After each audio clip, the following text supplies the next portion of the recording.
Overview of the play Look Back in Anger by John Osborne। John Osborne ने ये play क्यों लिखा और ये प्ले इतना पॉपुलर क्यों था। हमने एक टर्म डिस्कस की थी angry young man. Angry young man एक ऐसी टर्म और एक ऐसी मूवमेंट है जिसके अंदर एक यंग एजुकेटेड मैन जो कि फ्रस्ट्रेट दिखाई देता है अपनी लाइफ में, एक मॉडर्न मैन है जो कि अपनी लाइफ से किस हद तक तंग आया हुआ है और वो किस हद तक जो एलीट क्लास यानी कि जो उससे अपर क्लास है उसको हमेशा टारगेट करता है, उसको अब्यूज़ करता है। इसी चीज़ को जॉन ऑसबर्न ने अपने इस प्ले में दिखाया क्योंकि जब कैम्ब्रिज और ऑक्सफोर्ड यूनिवर्सिटीज़ के बाद 20 या 19 सेंचुरी से ऑनवर्ड डिफरेंट यूनिवर्सिटीज़ जो हैं वो बनना स्टार्ट हुई थी। तो कुछ राइटर्स जो कि ऑक्सफोर्ड और कैम्ब्रिज यूनिवर्सिटी के पास आउट ना थे बल्कि ऐसी यूनिवर्सिटीज़ जो कि दूसरी बाद में बनाई गई थी, जॉन ऑसबर्न जो हैं वो भी इसी से ताल्लुक़ रखते थे। अब इनका जो प्ले है ये लुक बैक इन एंगर, सबसे पहले तो इस चीज़ को डिस्कस करते हैं कि लुक बैक और एंगर। अब इन्होंने ये वर्ड इस प्ले को ये नाम क्यों दिया, क्योंकि इसके अंदर जो करैक्टर हमने इस प्ले के करैक्टर और उसका मेजर इंट्रोडक्शन और उसकी समरी डिस्कस की है,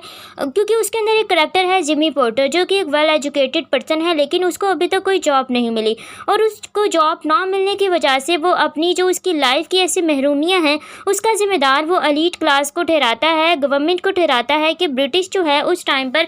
जो ब्रिटिश ने 1947 में इंडिया से अपना जो राज है उसको हटाया था और पाकिस्तान एक नया मुल्क बना। उसके बाद इंडिया को जो फ्रीडम मिली ब्रिटिश राज से, उसके बाद जो 20वीं सेंचुरी में जो ब्रिटिश की डिफरेंट कॉलोनीज़ थी जो कि इन्होंने कॉलोनाइजेशन के थ्रू डिफरेंट कंट्रीज़ को कॉलोनाइज़ किया हुआ था, तो वो आहिस्ता आहिस्ता जो है वो हट रही थी। तो उससे क्या हुआ कि ब्रिटिश जो है वो उसकी जो पावर है वो कम होती जा रही थी, क्योंकि जब तक किसी कंट्री के ऊपर जब एक कंट्री डिफरेंट कंट्रीज़ के ऊपर अपना रूल रखता है तो उसकी एक पावर रहती है, एक उसका रोब रहता है। तो लेकिन जब आहिस्ता आहिस्ता लोगों को शऊर आ रहा था, जो सोसाइटी है वर्ल्ड है वो मॉडर्निज्म की तरफ मूव कर रही थी, तो जब लोगों को अपने राइट्स के बारे में उनको अंदाज़ा होने लगा तो वो किस तरह उन्होंने ख़ुद को फ्रीडम के लिए यानी कि उन्होंने एक जंग लड़ी के ख़ुद को आज़ादी दिलवाई जो। और इस चीज़ की एक बेहतर एग्जांपल हम इंडिया में हिंदुस्तान में देख सकते हैं कि जब मुसलमानों ने आज़ादी के लिए उनकी आज़ादी थी कि वो हिंदुओं से और ब्रिटिश जो हैं ब्रिटिशर्स जहाँ उनसे आज़ादी हासिल करना चाहते थे, तो उस वजह से जब उन्होंने आज़ादी हासिल की और ब्रिटिश जो था वो उसकी पावर जो है वो कम हुई, तो उस टाइम पर जो उसका पॉलिटिकल सिस्टम था वो टोटली चेंज होकर रह गया। क्योंकि जब भी किसी भी कंट्री के ऊपर कोई किसी भी किस्म का दबाव होता है तो सबसे ज़्यादा जो चीज़ अफेक्ट करती है वो उसका पॉलिटिकल और इकोनॉमिक सिस्टम होता है। अब इकोनॉमिक के लेवल पर तो नहीं, लेकिन हम पॉलिटिकल लेवल पर ब्रिटिश जो है उसको देख सकते हैं कि जो ब्रिटेन था वो उस टाइम पर उसकी क्या पॉलिटिकल सिचुएशन चल रही थी। तो जो मिडिल क्लास है, वर्किंग क्लास है, वो इस चीज़ को आइडियलाइज़ कर रही थी, यानी उनके अंदर ये चीज़ थी कि जो गवर्नमेंट है वो और जो एलीट क्लास है वो मिलकर किन को एक्सप्लॉइट कर रहे हैं। क्योंकि मॉडर्निज्म को हमने जब डिस्कस किया था तो उसके अंदर हमने एक थ्योरी डिस्कस की थी कार्ल मार्क्स ने 19वीं सेंचुरी के बाद जब हमें ये थ्योरी दी थी कि जो सोसाइटी है उसमें जो क्लास की डिवीज़न की गई है अपर एंड मिडिल क्लास में। अब अपर एंड मिडिल क्लास या लोअर क्लास की जो डिवीज़न थी इस चीज़ को सबसे पहले हाईलाइट किया कार्ल मार्क्स ने और इनके फ्रेंड ने कि जो सोसाइटी है वो हैव और हैव नॉट्स में डिवाइड हुई है, कि कुछ लोग जो नहीं कि जो कैपिटलिस्ट हैं, एलीट क्लास हैं, और जो हमारी जो लोग पावर में होते हैं वो अपने से नीचे वाले लोगों को क्या करते हैं, एक्सप्लॉइट करते हैं, यानी कि उनको उनके राइट्स नहीं देते हैं, क्लास की डिवीज़न की जाती है। अब जो वर्किंग क्लास है वो उसकी क्या सिचुएशन होती है, क्योंकि इस सिचुएशन में क्योंकि उस टाइम पर 20वीं सेंचुरी में वर्ल्ड की दो ऐसी वार्स हो चुकी थी, world war 1 and world war 2। तो उसके बाद का जो सिनेरियो था, जो सिचुएशन थी, जो एक क्यास चला आ रहा था। क्योंकि जब हम मॉडर्निज्म को पढ़ते हैं तो मॉडर्निज्म की जो मेजर करैक्टरिस्टिक्स हैं जिसके अंदर वर्ल्ड वार के बाद सोसाइटी में फ्रेगमेंटेशन और क्यास की एक सिचुएशन देखने को मिलती है कि जो लोग हैं उनका जो बिलीव था वो गॉड की तरफ के क्या गॉड वाकई एग्जिस्ट करता है कि नहीं। क्योंकि अगर गॉड एग्जिस्ट करता तो जो लोगों को इस कदर बेदर्दी से इन वार के दरमियान मारा गया, जैसे कि हम जानते हैं कि हिरोशिमा और नागासाकी के जब बम गिराए गए थे, ब्लास्ट लॉस्ट किया गया था, तो उस टाइम पर जितनी डिस्ट्रक्शन हुई थी, एक इंसान को किस तरह जानवरों से भी बदतर अंदाज में मारा गया था। तो वो उस सब का जो एक इफ़ेक्ट है वो क्या किस चीज़ को हमें बताता है, वो ये चीज़ हमें बताता है कि उसके बाद लाइफ जो थी वो किस तरह डिस्ट्रक्टेड हो के रह गई थी, कि यानी उनके अंदर कोई सीक्वेंस नहीं था। हर किसी चीज़ को, हर इशू को अपने पर्सपेक्टिव से ले रहा था कि वर्ल्ड में ये और सबसे ज़्यादा जो चीज़ उनमें लॉस की गई थी, उनका रिलीजन की तरफ जो उनका बिलीव था वो लॉस हो चुका था। वो गॉड की तरफ उनका बिलीव, उनके एग्जिस्टेंस पर बिलीव कि इंसान क्यों बना था। क्योंकि जब किसी ऐसी एक इंटरनेशनल यानी कि वर्ल्ड लेवल पर कोई ऐसा कोई ऐसे क्राइसिस चलते हैं जिसकी जिसका डायरेक्ट असर जो होता है वो लोगों पर पड़ता है। अब इसी चीज़ को जो जॉन ऑसबर्न है वो पोस्ट वॉर के बाद हमें ये सिचुएशन बताते हैं कि जो मिडिल क्लास की लाइफ थी वो किस तरह थी, कि वो एजुकेटेड होने के बावजूद उनको लाइफ में सेटल होने के लिए कोई अपॉर्चुनिटी नहीं मिलती थी। वो एलीट क्लास तक पहुंचना चाहते थे, यानी कि एक जो स्ट्रगल है लाइफ में पैसा कमाने की, अर्निंग करने की, खुद को स्टेबल करने की, वो एलीट क्लास से ज़्यादा वर्किंग क्लास में दिखाई देती हैं। क्योंकि नॉर्मली जो वर्किंग क्लास लोग होते हैं यानी मिडिल क्लास, वो एजुकेटेड होते हैं, वो खुद को एजुकेशन के थ्रू अपर क्लास तक लाना चाहते हैं कि लाइफ में कुछ ना कुछ वो कमा सकें और अपने आप को स्टेबल कर सकें। अब इसी चीज़ को जो इस नावल इस प्ले में जिमी पोर्टर हैं वो इस चीज़ को बहुत अच्छे से एक्सप्रेस करते हैं कि जब उन्होंने एजुकेशन हासिल की, लेकिन एजुकेशन हासिल करने के बावजूद जब उनके मुताबिक उनकी जॉब नहीं मिली, तो वो एक स्वीट स्टॉल लगाती हैं। उस पर भी उनको कोई ज़्यादा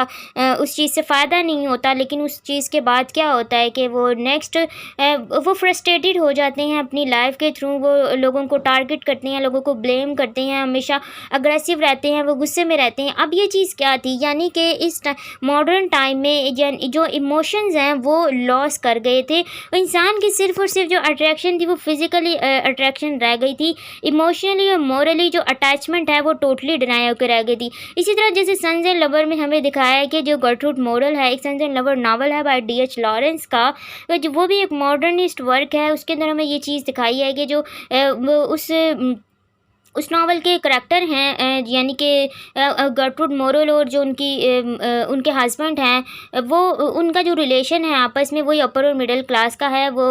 उनकी वाइफ अपर क्लास से ताल्लुक़ रखती हैं और वो मिडिल क्लास से, लेकिन उनके अंदर कोई भी ऐसी इमोशनली अटैचमेंट नहीं है। और उसका क्या इनको इम्पैक्ट देखने को मिलता है कि जो हमेशा उनकी जो लाइफ है वो डिस्ट्रक्टिव रहती है। वो एक दूसरे को सपोर्ट नहीं करते हैं मोरली ना ही इमोशनली, और वो हमेशा लड़ते रहते हैं। फ्लैम बॉन्ड टाइप का उनका एक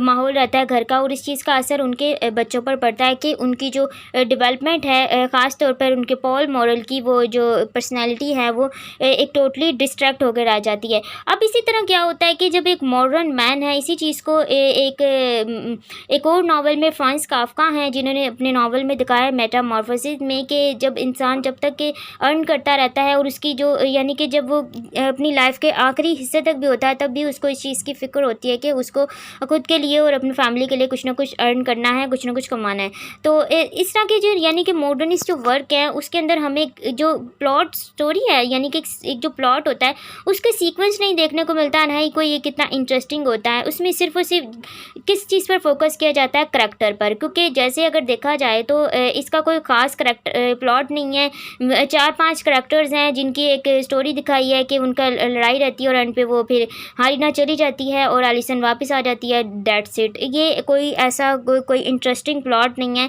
ना ही कोई इंटरेस्टिंग नावल इंटरेस्टिंग स्टोरी है। लेकिन इस चीज़ के अंदर हमें ये चीज़ बताई गई है कि अब इसके कुछ मेजर थीम्स के साथ साथ इसको डिस्कस करते हैं कि जैसे क्लास एंड एजुकेशन का एक क्लैश दिखाया है कि एजुकेशन को उन्होंने अपनी लाइफ को बेटर बनाने के लिए चूज़ किया, लेकिन उसके साथ साथ उनके अंदर एक डिफरेंस आ गया किस चीज़ का, क्लास का। क्योंकि एक क्लैश जो होता है कि अपर एंड उसका मिडिल क्लास का, वो इसके अंदर बहुत अच्छे से दिखाया है कि वो हमेशा से उस को क्या करता है,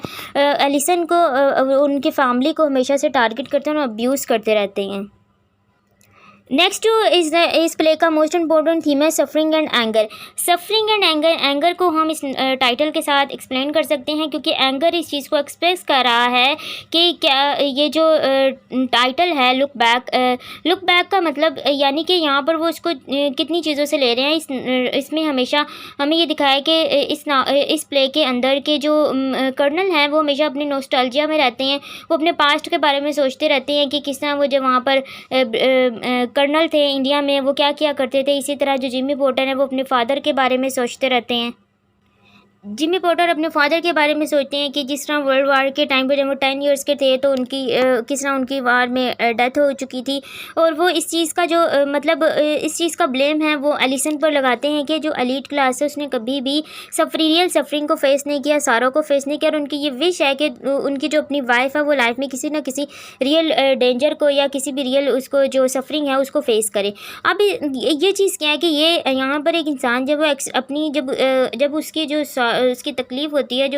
वो जब एक्सट्रीम लेवल से भी ऊपर पहुंच जाती है तो वो अपने आप को लोगों के जो उनकी लाइफ है उनके अंदर आइडियलाइज़ करना स्टार्ट कर देता है कि जो कुछ उसने फेस किया वो कोई और फेस कर ही नहीं सकता। यानी कि हम अपनी दुखों को किस हद तक कम कर सकते हैं जब तक आप किसी को उस दुख में ना देखें। तो ये जो सोच थी ये एक फ्रस्ट्रेटेड एक मॉडर्न मैन की थी उस टाइम पे, जिसको जॉन ऑसबर्न ने दिखाया कि अब वो हमेशा से उनका यही कहना था कि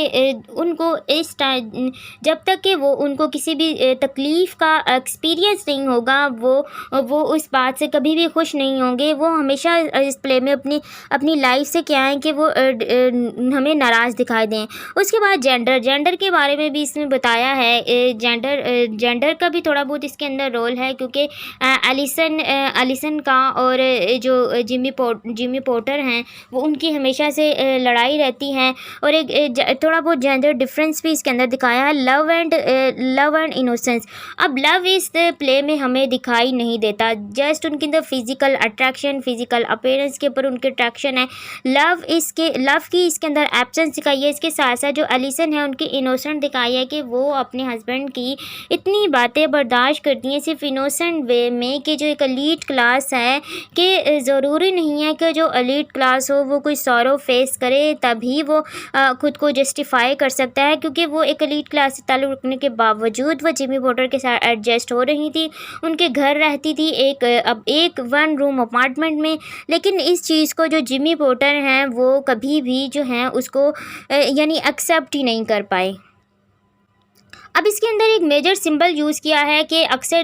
2 दफ़ा इस प्ले में हमें दिखाया है कि जो जिमी पोर्टर और एलिसन है वो बियर एंड स्क्विरल का गेम खेल रही हैं। अब बियर एंड स्क्विरल का गेम क्या है कि जो जिमी पोर्टर हैं वो बियर बनते हैं और वो स्क्विरल बनती हैं, और वो यानी कि इस प्ले के अंदर ये एक सिंबल यूज़ किया है कि जब हम खुद को अपनी जो हमारी प्रॉब्लम्स हैं उनसे दूर ले जाना चाहते हैं तो हम इमेजिनेशन में चले जाते हैं, यानी खुद को किसी और वर्ल्ड में आइडियलाइज करते हैं। अब यहाँ पर इन्होंने खुद को इंसान के दर्जे से यानी डीह्यूमनाइजेशन यहाँ पर दिखाई है। डीह्यूमनाइजेशन मॉडर्निज्म की एक मेजर करैक्टरिस्टिक्स है कि वो जो हैं वो खुद को इमेजिन कर रहे हैं एक जानवर के रूप में। बियर एंड स्क्विरल यानी कि वो बियर और स्क्विरल के अंदर खुद को कन्वर्ट कर लेते हैं किस चीज़ को भुलाने के लिए, जो उनकी लाइफ की परेशानियां हैं, उनकी सरोज वगैरह हैं, उनकी जो एक डिस्ट्रक्टिव लाइफ है उस चीज़ से दूर जाने के लिए वो खुद को इस गेम के अंदर जो हैं वो ले जाते हैं। अब इस प्ले को आप किस अंदाज से लेते हैं, इस चीज़ को इस पर थोड़ा सा गौर कीजिएगा कि जो जिमी पोर्टर है उनका जो एक एग्रेसिव बिहेवियर है क्या वो एक्सेप्टेबल है, और एलिसन जो है या उनका जो रोल था, उनका जो बिहेवियर था वो जिमी पोर्टर के लिए काबिल है। यानी कि जो कुछ वो इस प्ले में उन्होंने किया, वो जो जैसा उन्होंने रोल अदा किया, परफॉर्म किया इस प्ले में, क्या वो चीज़ एक्सेप्टेबल है कि आप इमोशंस के बगैर कोई भी जो रिलेशन है वो बरकरार रह सकते हैं, या सिर्फ किसी भी रिलेशन को बरकरार रखने के लिए सिर्फ और सिर्फ फिज़िकल अट्रैक्शन की ज़रूरत होती है, या फिर उसके साथ साथ इमोशनल। अब जो वर्ल्ड वॉर के बाद आपके अकॉर्डिंग कौन से ऐसे हमारे ड्रॉबैक्स जो हैं वो हमारी सोसाइटी में आए हैं कि जो एक इंसान की जो पर्सनालिटी है वो किस तरह डिस्ट्रक्ट होकर आ गई है।